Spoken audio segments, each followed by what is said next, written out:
নদীর ধারে একটা ছোট গ্রাম ছিল। নাম তার সিলিমপুর। সেই গ্রামে বাস করত এক সৎ এবং অনেক দয়ালু রহিম।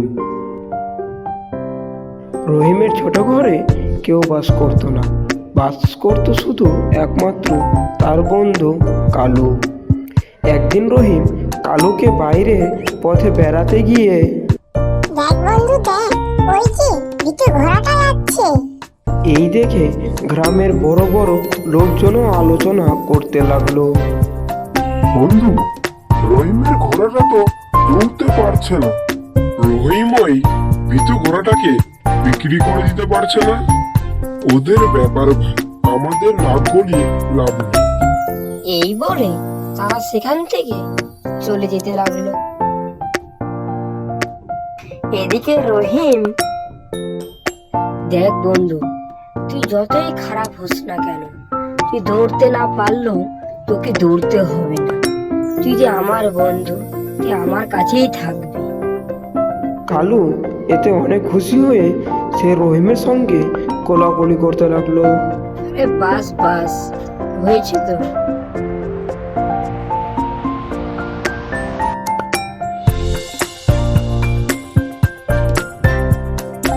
রহিম প্রতিদিন সকালবেলায় ঘুম থেকে উঠে আগে কালুর জন্য খাবার তৈরি করে।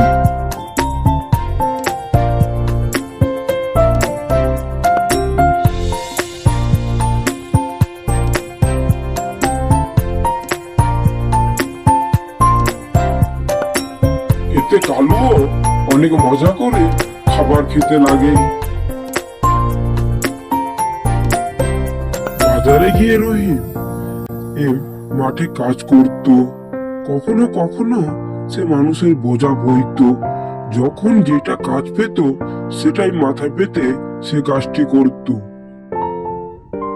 এদিকে কালুও রহিমের পিছে পিছে হাঁটতো আর মনে মনে ভাবতো সেও যেন রহিমের কাজগুলোকে ভাগ করে নেওয়ার চেষ্টা করছে। কাজ থেকে ফেরার পথে রহিম তিনি বাজার থেকে কিছু খাবার কিনতে যায়।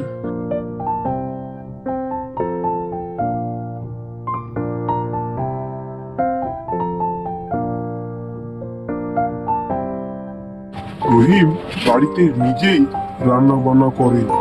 এইভাবে কাটতে লাগে তার জীবন।